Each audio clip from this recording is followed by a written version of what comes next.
What's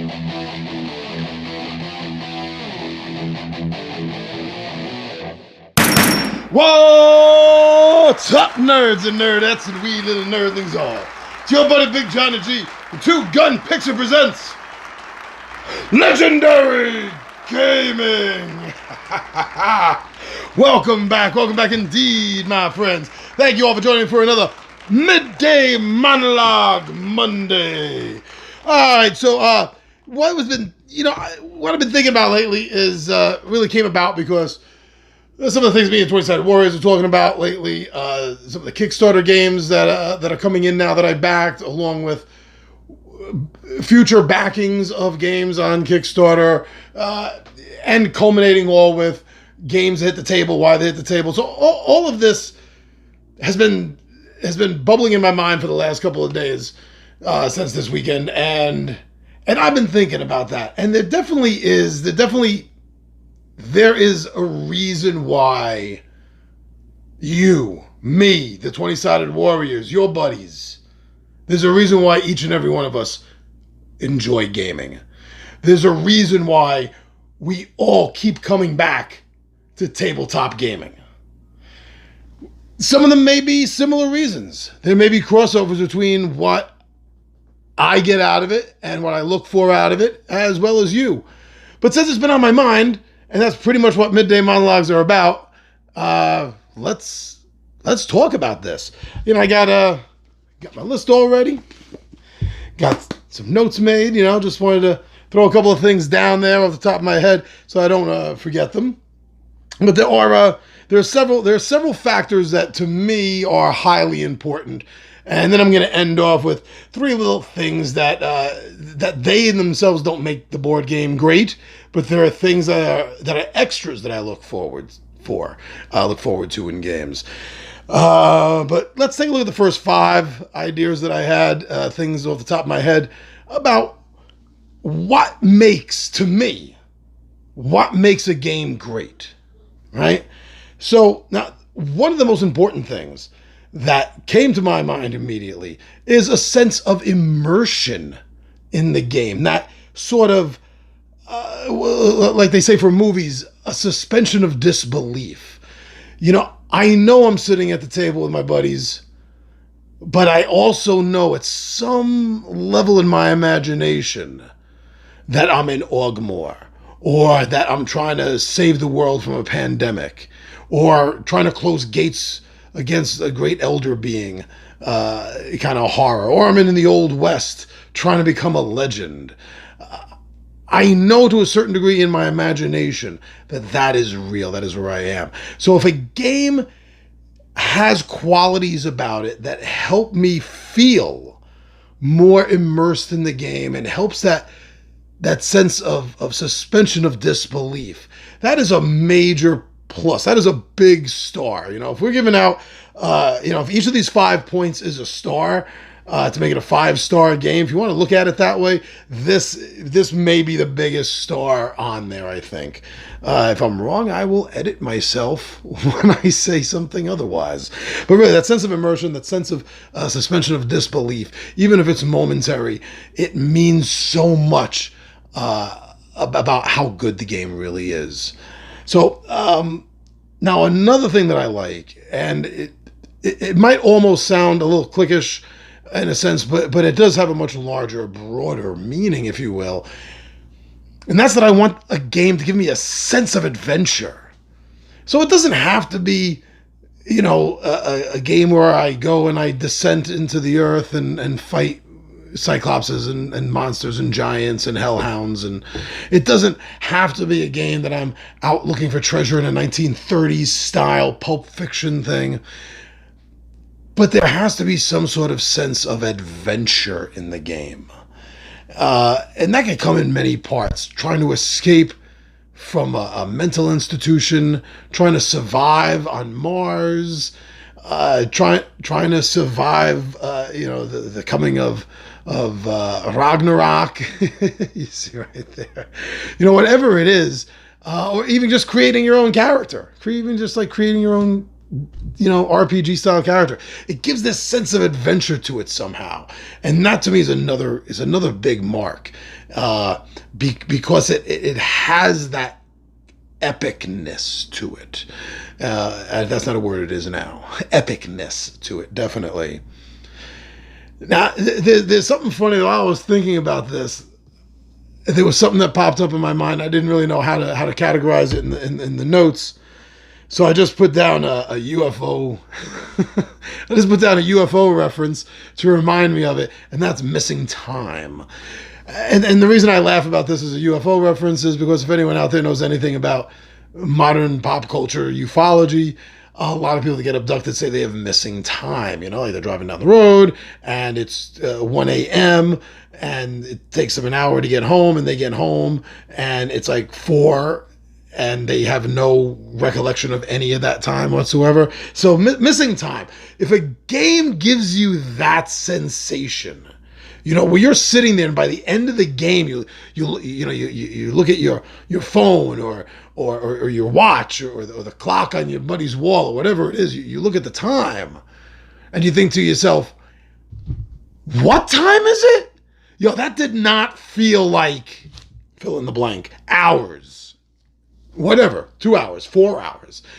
When the game delivers that to you in such a length of time, but it causes your perception of time to be crunched, that you had this sort of like adrenaline flow going during the game, that there was endorphins released, or at least something similar was going on in your brain chemistry. And that means something great was happening. Your mind and your body were having this fantastic reaction to it, to the point where you literally, in your perspective, lost 2 hours. Because that couldn't have been 2 hours you were sitting there. And there's been a few great games that have actually done this for me. And when that happens, I just know, okay, well, that's check mark right there. That's a star for that game. Because that is a very hard that is a very hard sensation to instill in a person, especially with something like a board game that really is one major sensation, and that's tactile, which isn't our normal number one sense, which is visual. I mean, visual is a part of board games, but the rolling the dice, the cards and everything, the moving of the meeples, it comes off as much more tactile. So that makes it even that much harder, since it's not our prime sense, and using that to give us that sense of missing time. Wow, you gotta give an applaud there when a game does that. Now, another thing that a game can do, and if it does too much of it, it can get a little tiresome. But if it has that balance of just enough, where it doesn't feel like it's so little that, why it doesn't even feel like part of the game, it's just something I had to do once, I'm on the other end of the spectrum as opposed to being way too much. But when you have that fine balance right there of a game that makes you think, from your turn to your turn to your turn, but also in between, while you're watching the other players and you're seeing what they're doing, and that causes you to have to reevaluate your whole strategy sometimes before it even gets back around to you. So you don't even know if the cards in your hand are gonna help you much. I mean, you have to think your way through this. You have to plan and replan and have so many scenarios already thought of so that you can take action when something happens. That whole did it make you think, did it make me think factor, when it hits that right amount, that sweet spot really helps push a game over the edge from good to great. It definitely really does. And especially when the way that you're thinking is, being challenged specifically by the other players on their specific turns, means it's not something that you can specifically plan for, between games, from game to game. Like, oh, well, I had to do this last time, so I'm just going to plan it out this way again. No, it's not going to work that way, because you're playing against the X factor, the human factor. You don't know what the other opponents are going to do, so you're still going to have to be thinking and rethinking and planning and replanning from turn to turn, but not so much that you get a headache from it. That's a sweet spot, and when a game has that, it's the mark of a really good game. And finally, and this is a bit of a catch-all, because this can fit into any other categories, but then again, it can happen outside of them as well. And that's the OMG moment. Oh my God. Or more adult language if you are more adult. But you know what I mean.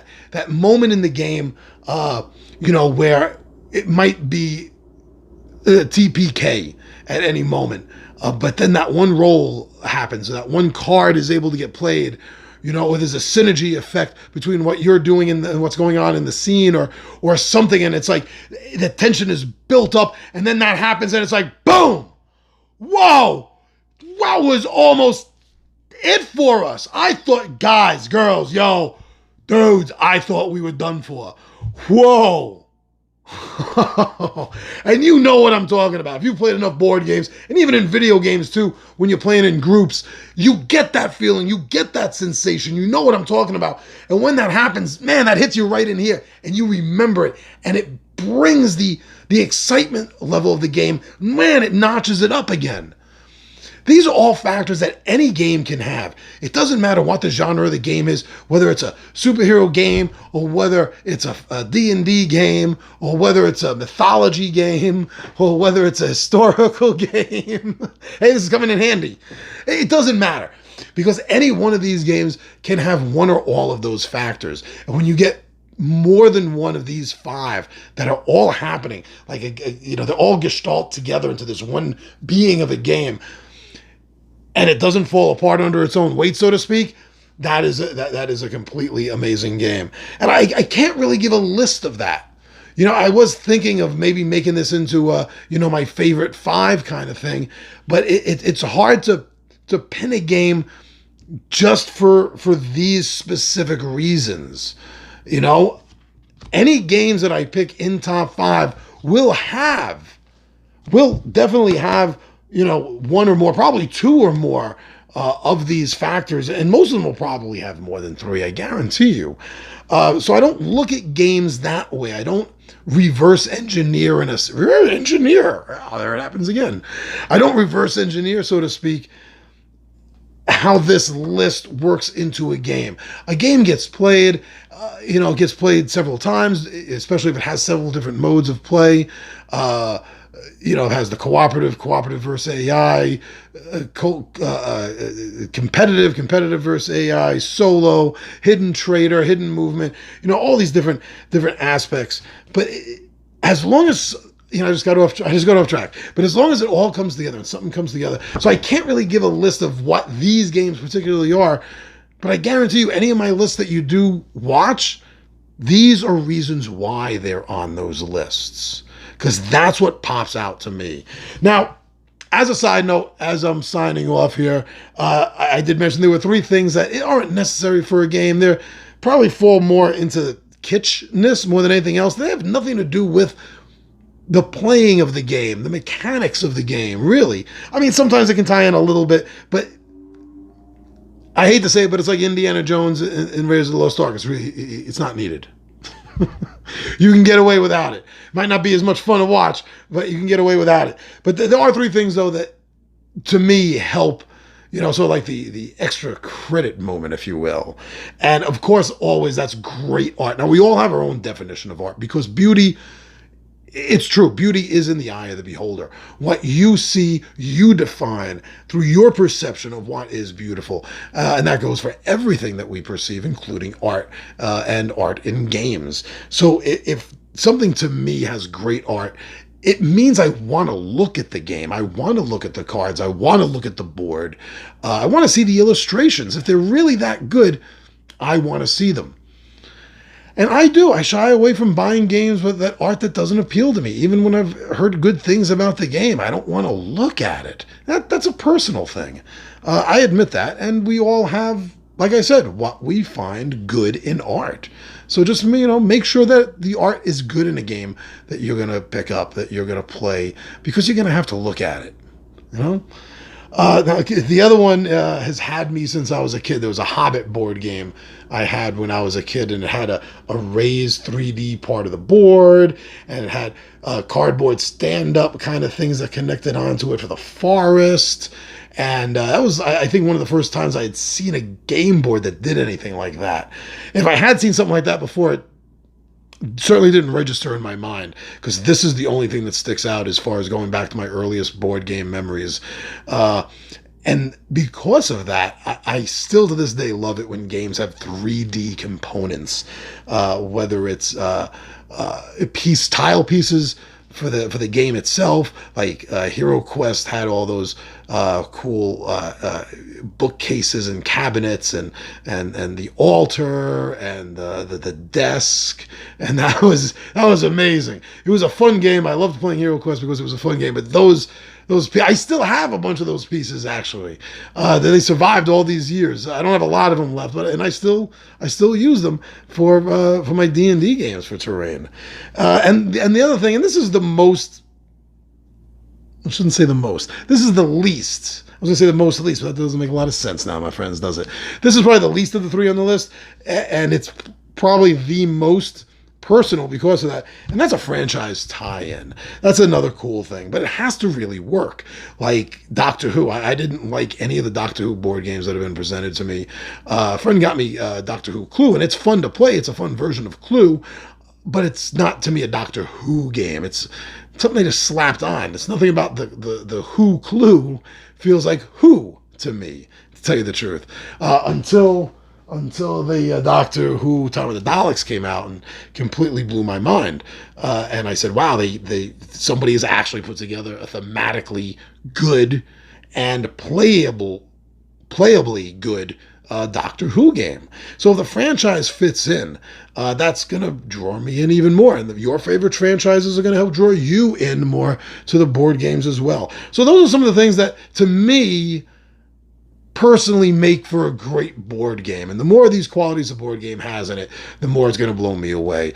And so far, yeah, literally everything I can think of that I've thrown down in front of the 20-Sided Warriors has all been enjoyed to one degree or another. Maybe not all of them completely diehard love, but they've all been enjoyed and gave off good play time at the table. And that's ultimately what you're looking for. Otherwise, why are you doing it? All right, my friends, thank you everyone for checking us out on Facebook and Twitter and Instagram. And of course, thank you all so much. Thank you right here for YouTube, for subscribing to us, for liking us, for commenting, and for sharing our videos on your other social media sites is really great. That means a heck of a lot to us. It kind of makes it feel like you guys are telling us, yeah, that's cool. Keep doing it, John. Keep doing it, Alex and Anthony and Ryan and Tommy V. You guys, we appreciate watching this. That's what it tells us when you guys do that. So thank you very much. I'm your buddy Big John G, the Two Gun Pixie presents Legendary Gaming. And my friends, as you know, unfortunately, I am out of here.